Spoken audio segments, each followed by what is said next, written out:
ஓம் சைராம், ஜெய் சைராம். என் அன்பின் பிரியமே, என்னிடம் எந்த வேண்டுதலையும் வைக்க தேவை இருக்காது.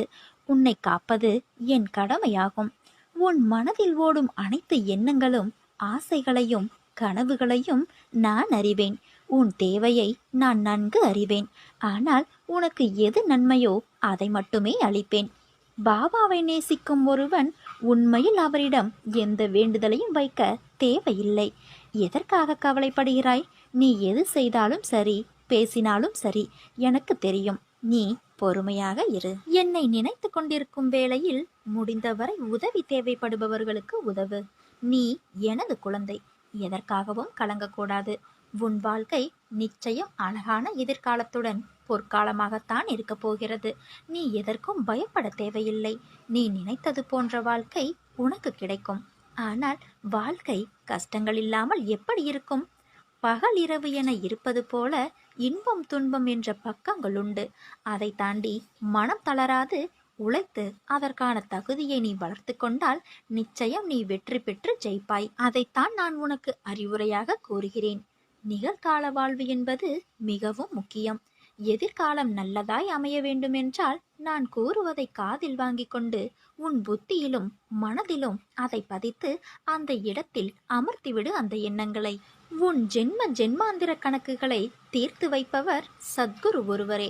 வசதிகளும் வாய்ப்புகளும் செல்வாக்கும் அதிகாரமும் அளவின்றி இருக்கும்போது இறைவனை பற்றி நினைவே இல்லாமல் தான் நான் என்று மமதை கொண்டு இருமாப்பாய் இருந்துவிட்டு இறுதியில் எல்லாவற்றையும் இழந்த நிலையில் இறைவனிடம் அடைக்கலம் வேண்டுவது இவ்வுலகில் பெரும்பாலான மனிதர்களின் வழக்கமாக போய்விட்டது. அந்நிலையிலும் தன்னிடம் சரணாகதி அடைபவர்களை கைவிடாமல் நாம் செய்த பிழைகள் யாவற்றையும் பொறுத்து கொண்டும் மன்னித்தும் நம்மை காத்து ரட்சிப்பவர் சத்குரு ஒருவரே ஆவார்.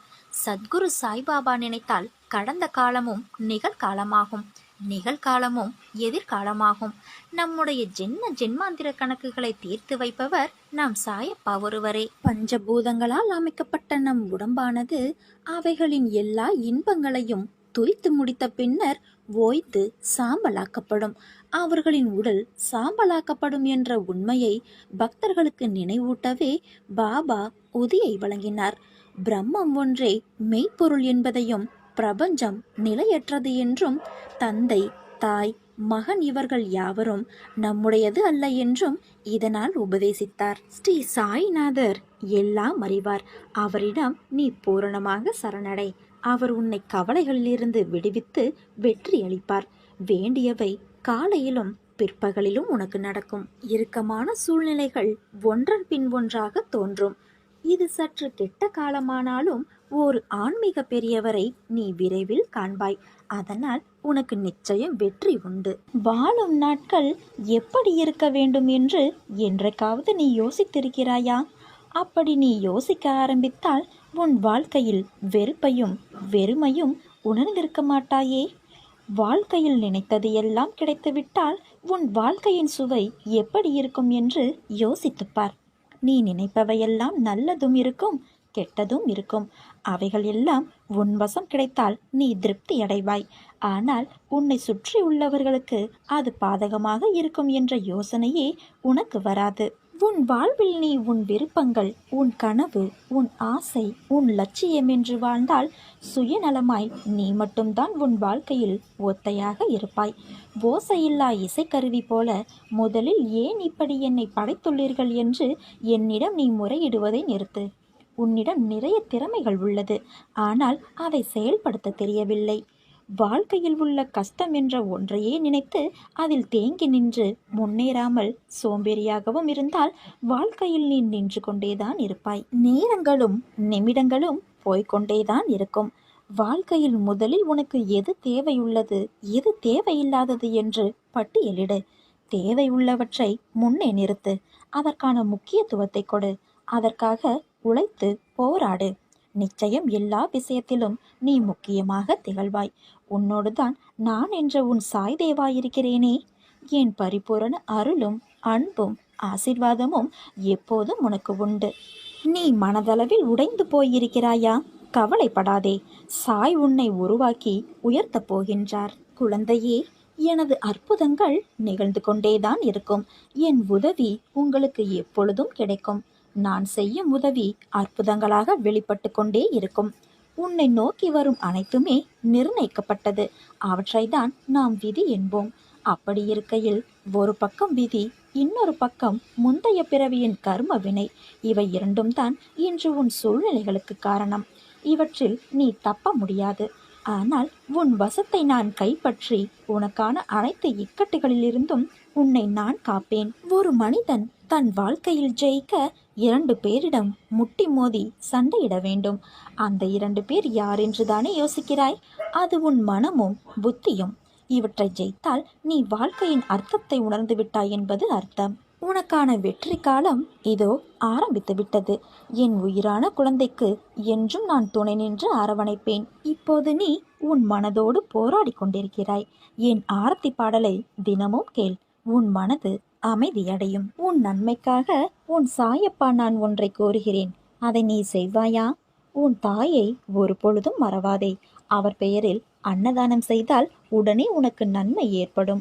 ஒரு மகானுக்கு சேவை செய்யும் வாய்ப்பும் கிட்டும். நீ தாயை நினைத்து அன்னதானம் செய்தால் உன் குழந்தைகளுக்கு நன்மை ஏற்படும்.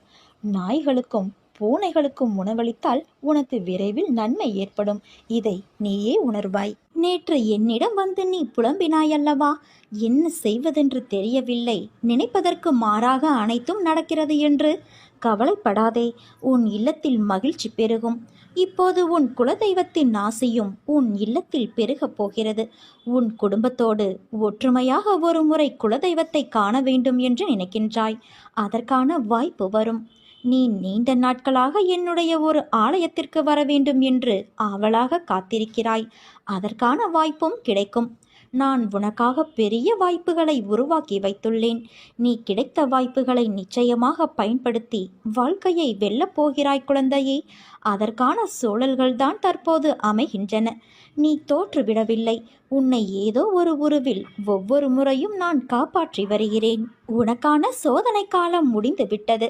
உன் மீது முதலில் நீ திடமாக நம்பிக்கை கொள். எளிமையாக வாழ்வதில் விருப்பம் கொள். கௌரவத்திற்காக ஆடம்பரம், வீண் செலவுகளில் ஈடுபடக்கூடாது.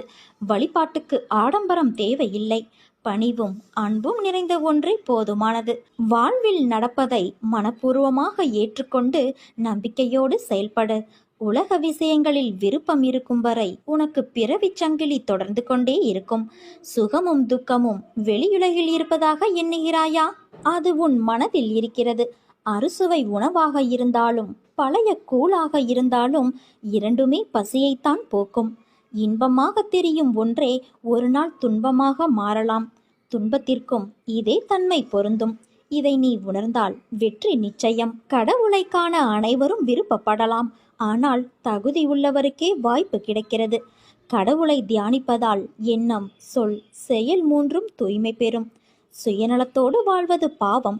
தனக்கும் பிறருக்கும் பயனுள்ளவராக வாழ வேண்டும். பிறருடைய துன்பத்தில் இன்பம் காண்பது மிகவும் பாவம். பிறர் துன்பம் போக்க உதவுவது பெரும் புண்ணியம். இனிய சொற்களால் மற்றவர்களை மகிழ்விக்க அறியாதவர்கள் மௌனமாக இருப்பதே சிறந்தது. சொல்லாலும் செயலாலும் பிறருக்கு நன்மையை மட்டுமே நீ செய்ய வேண்டும். இவைகளை பின்பற்று. நீ எடுக்கும் எல்லா முயற்சிகளிலும் உனக்கு வெற்றி நிச்சயம். என் வார்த்தைகள் மீது நம்பிக்கை வைத்து செயல்படு என் குழந்தையே. உனக்கு என்றும் என்றென்றும் நல்லதே நடக்கும். நீ என் பரிபூரண அருளும் அன்பும் பெற்ற என் செல்ல பிள்ளை. என் பக்தர்களான நீங்கள் அழைத்தால் நான் ஓடோடி தவறாமல் வருவேன். ஆனால் நான் எந்த ஒரு உருவிலும் வருவேன். இதை அறிந்து கொண்டால் மட்டுமே என் வருகையை உன்னால் உணர முடியும். எவன் என்னை அன்போடு கூப்பிடுகிறானோ அவனிடம் ஓடி சென்று நானே வெளிப்படையாக கலந்து கொள்கிறேன். உன் வாழ்க்கையும் உன் நிலையும் கற்கண்டை போல சுவை உள்ளதாக இருக்கும் என் குழந்தையே.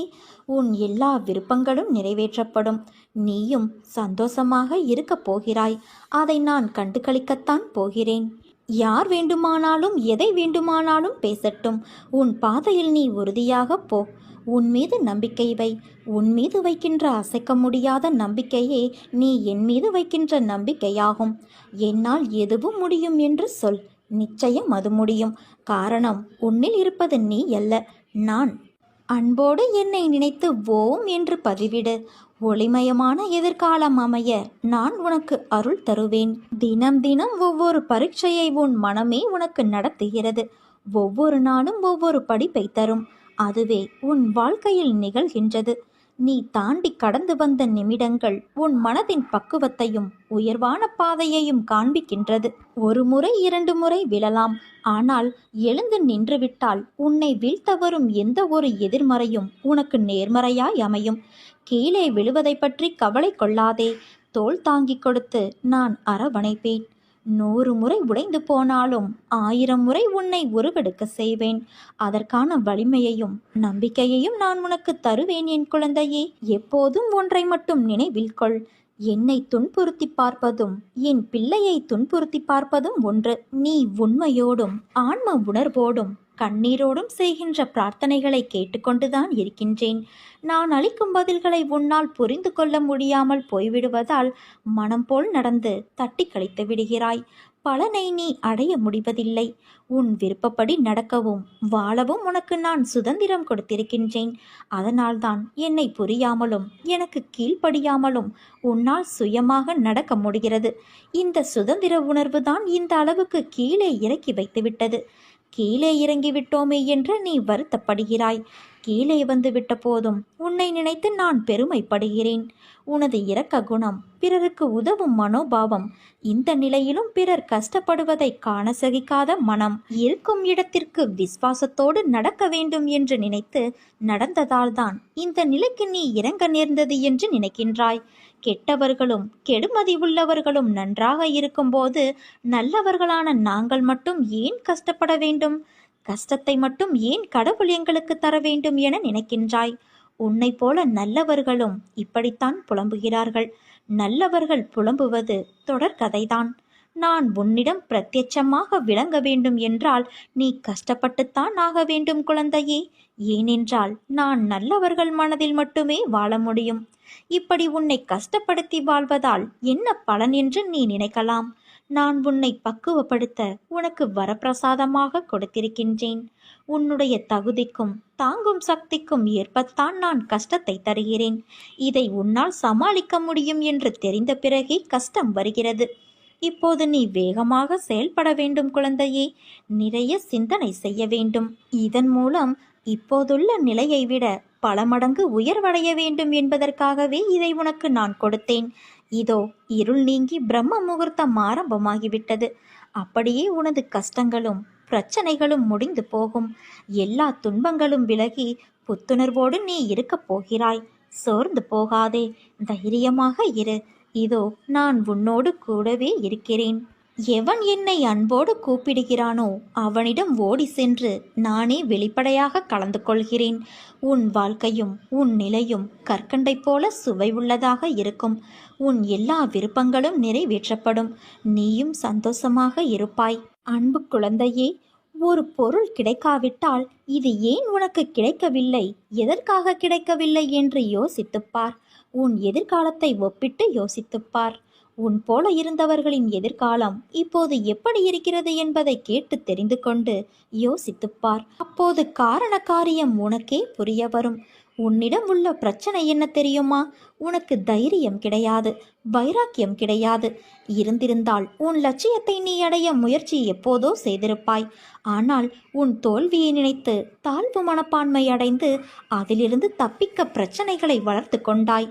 நீ சொன்னதை நான் கேட்க வேண்டும் என்று அடம் பிடிக்கிறாய் அல்லவா? நான் சொல்வதை நீ கொஞ்சம் காது கொடுத்து கேளேன். உன் எதிர்காலம் நன்றாக இருந்தால்தான் எனக்கு பெருமை. நீ வாழ்வாங்கு வாழ வேண்டும். நிச்சயம் வாழ்வாய். என் மனம் உனக்கு புரிந்ததா என் குழந்தையே? உன்னுடைய நியாயமான கோரிக்கைகளை நிறைவேற்றத்தானே நான் இங்கு காத்திருக்கின்றேன். இங்கு எதுவும் நிரந்தரமல்ல. உன் எண்ணங்களை நீ நேர்மையாக வெளிப்படுத்து. உனக்கு துணையாக நான் இருக்கின்றேன். உன்னுடைய ஒவ்வொரு நியாயமான கோரிக்கைகளையும் நான் உனக்கு நிறைவேற்றி தருவேன். உன்னுடைய மனதில் கோடான கோடி ஆசைகள் எழுகின்றன. கெட்ட எண்ணங்களை விலக்கிவிட்டு நல்ல எண்ணங்களை பின்தொடர முயற்சி செய். உன்னுடைய மன ஓட்டம் அனைத்தையும் நான் அறிவேன். நீ கவலைப்படும்படி எதுவும் ஆகாது. உனக்கு துணையாக நான் இருக்கிறேன். எந்த பயமும் கவலையும் இன்றி இரு. எல்லாவற்றையும் நான் பார்த்து கொள்கிறேன். உன் மனதில் ஒரு குதர்க்கமான எண்ணங்கள் எழுந்தால் அதை விட்டுவிடு. அதை பெரிதாக எடுக்காதே. மனமும் புத்தியும் நமக்கு பாதி நண்பன், பாதி எதிரி. அதனால் அவற்றை என் பாதத்தில் வைத்துவிடு குழந்தையே. அனைத்தையும் நான் பார்த்து கொள்கிறேன்.